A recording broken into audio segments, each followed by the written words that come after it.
gold mining companies are this year reporting absolutely outstanding results. And it's only a question of time before that starts to get reflected. There's probably still a lot of people who don't quite believe that gold's in a bull market. They say, it goes up and it goes down, it goes up and it goes down. But I think we've turned the corner on the gold price. I think we've kissed $2,000 goodbye. I think the next stop is $3,000. My personal view is we're going to be heading, if we're going to try and keep pace with the level of government debt, we should be well into the 5,000s by now. Gold prices have maintained upward momentum in 2024, breaking previous records and attracting global trader interest. After a sharp rise in the first half of the year, gold reached a historic high of $2,685 per troy ounce on September 26, 2024. In the fourth quarter of 2024, the precious metal posted its most significant quarterly gain since early 2016. The solid bullish trend in 2023 and 2024 underscored gold's resilience amid ongoing inflationary pressures and heightened geopolitical tensions in the Middle East and Eastern Europe, reaffirming its status as a reliable safe haven asset. Clive Thompson, a longtime observer of the precious metals market, has explored the key drivers behind the recent surge in gold prices. He believes we are in the early phases of a primary new bull market. According to Thompson, this trend suggests a prolonged increase in gold's value that will likely continue until a significant disruption occurs in the current financial system. Many analysts remain cautious about making long-term predictions due to the market's unpredictability. However, if gold's performance in 2024 has demonstrated anything, it's that historical trends don't guarantee future outcomes. In April, the World Bank Group projected that gold would average $2,100 in 2024 and decline to $2,050 in 2025. Yet gold surpassed these estimates, averaging $2,295 by September 30, 2024. Additionally, the current price levels have exceeded forecasts from Fitch Ratings made in early September 2024, highlighting the precious metal's unexpected strength this year. Thompson is confident that gold has entered a new phase, solidifying its position above the $2,000 mark. He anticipates that the next major target is $3,000, and personally believes that considering the current levels of government debt, gold should already be valued well into the $5,000 range. We're about to explore the video, but first, subscribe and hit the bell icon to keep up with our newest uploads. Your feedback in the comments is always appreciated. The last major bull market lasted more than a decade. That was from the around 2000 to 2011 or 12. So we're very much in the early stages in my view. I'm not saying the next one will last 10 years or 12 years. I think it could last infinitely longer because we're in a phase now where the monetary expansion is likely to carry on ad infinitum. The levels of government debt are likely to grow ad infinitum. And I think that in itself probably means that the gold price continues to rise for the very long term until something breaks. There is a fairly weak correlation between interest rates and the gold price. In other words, falling interest rates are positive for gold. It's a weak correlation. It's certainly not the major one. I think the major one affecting the gold price at the moment are worries about the level of US government debt and the fact that the budget deficits are forecast to grow larger, and there's, as of now, no sign of the US government addressing those problems.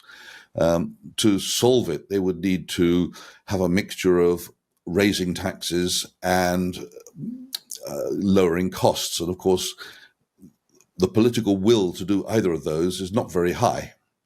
So the feeling is, and not only the feeling, the projections from the US government's from the Congressional Budget Office, the projections are that that deficit is going to grow and the level of debt relative to GDP is going to grow. What does that mean? It means the debt levels are increasing faster than the economy is growing.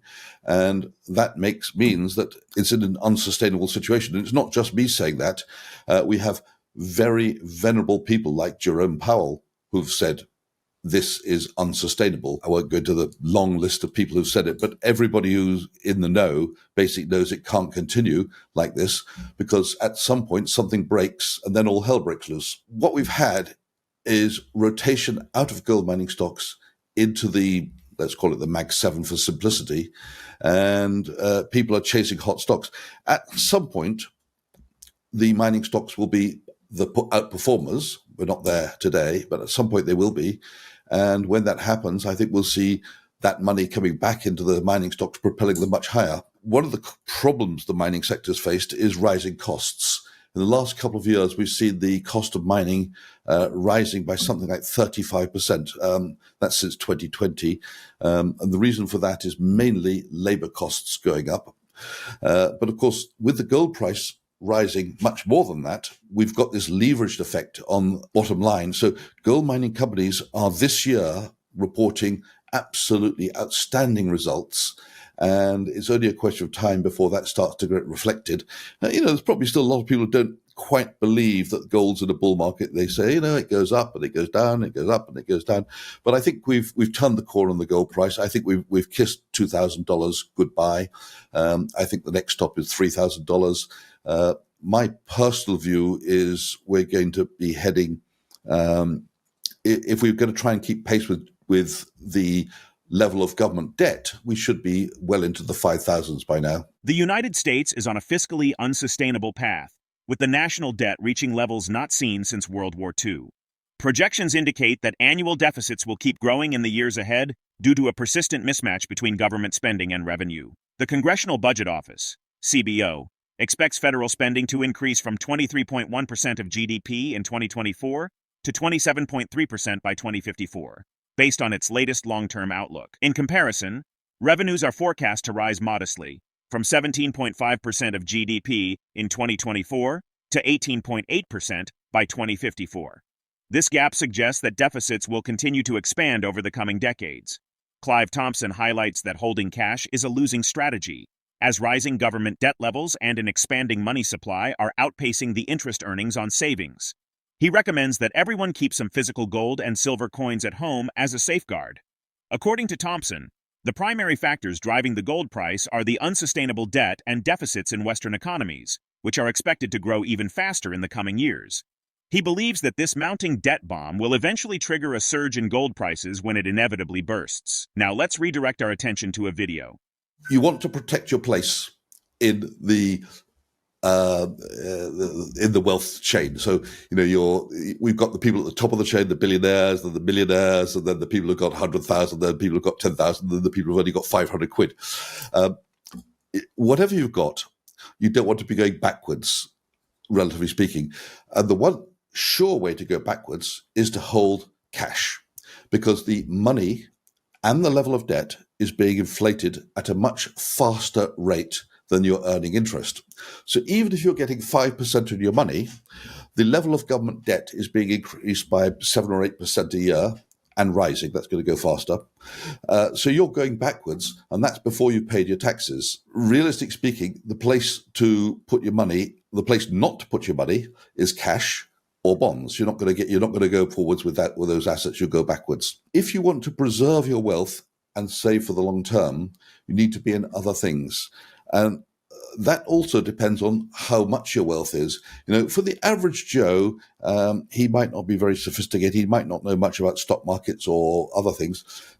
So a good way to protect your wealth is to buy the things you might need next year or the year after or 5 years from now. I'll give you some examples. You might be thinking, well, Nick, I'm going to start exercising next year. Well, why wait till next year to buy your exercise bike? Why not buy it now? Maybe you could do a home extension. That's a good investment. Maybe you could do a loft conversion. Maybe you can have your garden redone. That's a good investment. All depends on how much you've got. But of course, if you're very wealthy, then you have capital to deploy in financial assets, and you need to be looking at things like precious metals as one of your investments. Now, I say one of the investments because you don't want to have too much into anything. I have published on LinkedIn several times over the last few years what I call an asset allocation table for millionaires, and that has consistently shown 6% in gold, 6% in silver, so 12% in precious metals. That could extend to platinum and palladium, which I think have also got their characteristics for investment. The rest of the assets should be in things like equities, property. Now, you can access property through real estate investment trusts. It doesn't mean to say you've got to go out and buy a flat and rent it out. That might be a lot of work. I mean, if you've got the appetite for doing it, why not?